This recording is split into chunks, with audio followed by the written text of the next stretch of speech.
Heard that you might be going to Japan. Yeah, it's going really good. I've been training really hard. It was supposed to be February 11th, but I heard they pushed it back to March 22nd. So, we still got plenty of time for the fight. So I'm just staying busy, staying ready, and just maintaining. James Hunt for the untouchable true school sports. Let's go, baby. Bow! Be careful what you wish for because it can become a reality. Yeah. All right, so really interesting news because I didn't think that this would be talked about publicly, but since it now has been discussed publicly, I can speak about it. So you guys know that I've been very anxious and, ready for Angelo to talk about his next fight. And he did an interview with my guy, Skywalker Boxing Media, so go subscribe to him and on YouTube and follow him on Instagram. Angelo had an autograph signing out in New Mexico, and Skywalker Boxing Media did an interview with him. Angelo revealed something. I talked to Angelo pretty frequently. I didn't even know this, so this is news to me. It's been revealed that the reports have been that he's supposed to come here to Japan and make his first defense of the IBF title against his mandatory challenger and former world champion Tomoki Kameda. I've been told for like the longest time that the fight was supposed to be February 11th.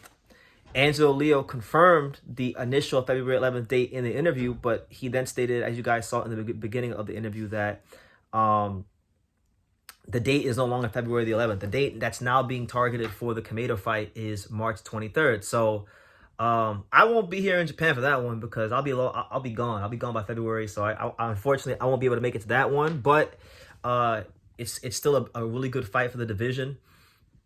Like I've said before, like Tomoki Kameda, he's a fighter that is a former world champion.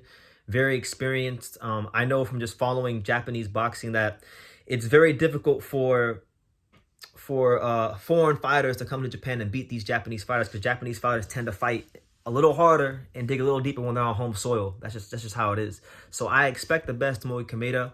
He's been around the block. He's a veteran of over 40 plus fights. So you could do, as a champion making your first world title defense, you could do a lot worse than Tomoki Kameda, who's gonna have a lot to fight for because Kameda's gonna have the potential Inoue fight on the line. That's a matchup that he wanted. He was on Twitter. He was on Twitter yesterday calling out Inoue for that fight in his tweets and things like that. So I would expect the best Tomoki Kameda possible, and this gives Angelo ample more time to prepare. I'm excited for this. In a way, like I'm bummed out that I won't be able to go to this fight because I've been at every Angelo Leo fight live since the Aaron Alameda fight. So Alameda, Polanco, Baez, Venado. I've been at all those fights. This will be the first fight I haven't been to in a long time that Angelo's had. But on the other hand, I'm excited about it because this gives me a chance to maybe go to training camp and be part of the preparation and game planning for the Kameda fight more because I'm here in Japan, so it's kind of hard to game plan when you're in another country. So yeah, it's good.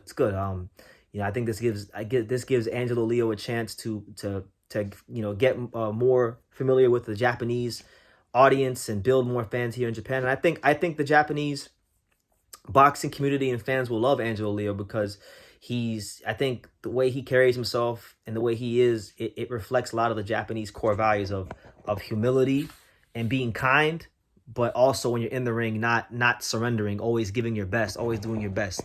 And he's an entertaining fighter. He's coming off of not just the Venado Lopez knockout, because everybody talked about the Venado Lopez knockout, but he also had a one-punch body shot knockout earlier in the year against Mike Plania. So he's got like two really devastating one-punch knockouts in this calendar year.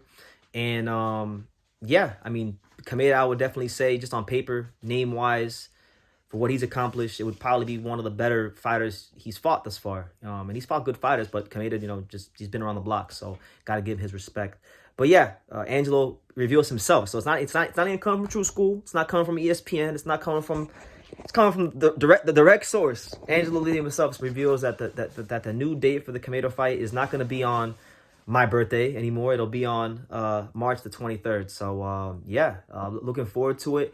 I think if he's able to really come to Japan, which is going to be difficult, and deliver a really sensational performance against Kameda, then I think that, he'll start to garner more attention here for a potential Inoue fight, and people, I think, will gravitate towards that. That's what I think. So I look forward to both fighters getting in the ring, I think it'll be a good fight. I think they have history. They've sparred a couple times. They sparred once when Angelo was a prospect at Mayweather Gym, and then they sparred a couple years ago at DLX Boxing Gym.